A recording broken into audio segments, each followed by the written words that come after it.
Tenants in common or joint tenancy. This is when you're buying a property, usually in your own names, so this is not to do with a limited company, but when you buy a property, whether it's a buy-to-let or whether it's your own house, you'll be asked whether you want to own the property in joint tenancy or tenants in common.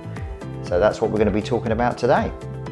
Welcome back to Property Insight. My name is Mark Ashworth. I'm Neil Harding. So I always get this confused, I always get it mixed up. We just had a bit of a joke about this before we hit the record button. Joint tenancy, tenants in common. Neil, help! What are they? Okay, I think, to be honest, I think I've always got it a little bit muddled as well, because it's not like the two phrases immediately scream out what they actually really mean, is it? So it's about the way the ownership is organised and divided and structured. A joint tenant is where, let's say, a husband and wife own a property together, okay? If they are joint tenants, then they collectively own 100% of that property. As one party? As effectively in combination in total. Okay. Think of them as one party, if you like, if that makes it easier, yeah. Tenants in common is different to that because the husband owns 50% of that property and the wife owns 50% of that property. Now, why does that really matter? Well, it matters for a number of reasons. So, for example, if it's owned as tenants in common, it is not necessarily the case that on the passing of the wife or the death of the husband, that the other half then owns all of that house, because they still own 50% of that house. So depending on what the will says of the person that's just passed, if there is one, they either will or won't maybe inherit the other half of the house that they own. If it's joint tenant, well, collectively as a unit, if you like, that those two people owned 100% of that property. If one of them dies, well, the other person still owns 100% of that property. That's how I try to think of it in perhaps more layman's terms. And I think the confusing part of this is that the word tenant and tenancy, because obviously when you own a property, you're the owner.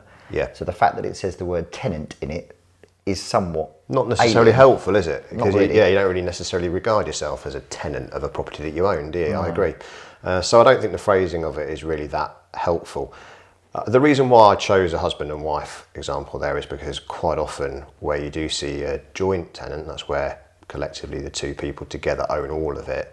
Quite often people own as a joint tenant in a But that can often be an issue if you spread up, particularly if you buy a property together and you're not married, and then some years later you decide not to be together anymore. That can potentially cause issues. Yeah. More so than if you have tenants in common, right? Yeah. The choice here is made at the point of conveyancing when you buy the property. Yeah, the conveyancer should be asking you. In actual fact, it's well worth saying that when you have your conveyancer, they need to be asking you whether you want to own the property in joint tenants or tenants in common. If they don't ask that question to you, you need to have that conversation with them. So bring it up without a doubt. It always amazes me how many times there must be every day in the country. Presumably people are making this decision based on perhaps very little information, probably a very minimal informed choice, maybe a coin toss, who knows, but it is important. Another relevant factor here is when it comes to mortgages. So if you are joint tenants, you have to have a joint mortgage. It's got to be both of you, because you both own the property together collectively in 100%. Whereas with tenants in common, actually, technically at least, you don't. You quite possibly will do, both be on the mortgage, but it's not absolutely necessary. And of course, a lot of lenders will require that anyway, but it's not. And I guess it depends a little bit on your income and affordability for that mortgage as well, right? So if you are able to, if one person is maybe not creditworthy, for example, and the other person is, it would be possible perhaps if you had a tenants in common agreement with the purchase of the property or the ownership, then one person could get the mortgage in their own name. that is potentially achievable. Yeah. So other reasons why it's relevant is my favourite subject, tax. Oh, Neil. Gotta It love always a bit of comes tax up. chat. Hit me with it, baby. Come on. So when it comes to maybe financial planning and estate planning, and in the event of the death of a husband or a wife, it might not necessarily be the case that you actually do want to leave your half of the house to your spouse. You might actually want to leave it to a child, a charity, but it's not necessarily a given that that's what you want to do. If you're joint tenant, then I don't think you really have any choice. It's kind of, that's what it is. But with tenants in common, it provides more flexibility for certain things.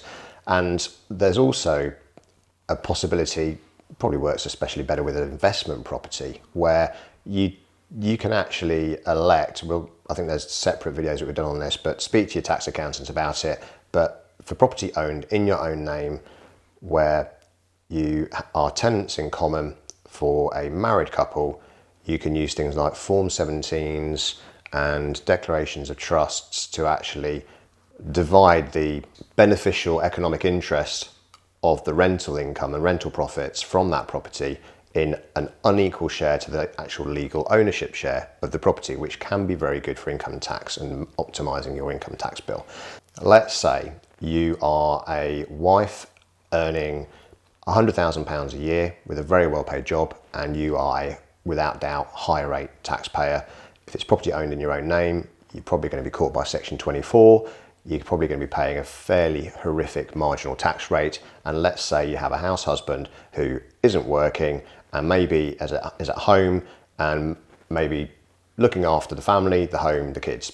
In that scenario, you may have a situation where you're not fully utilising the husband's personal allowance, and maybe if you've got one buy to let, really you want all the rental profit, or as much of it as possible, to be treated, let's say 99% of it, to be treated as his income in that scenario, which actually would have no income tax because all of his personal allowance would mop that up.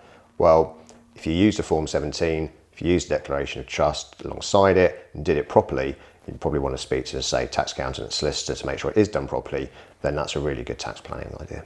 So I hope that is insightful and of value to you. Please do comment, like, subscribe and share the content. It really helps us to provide more content to you in the future.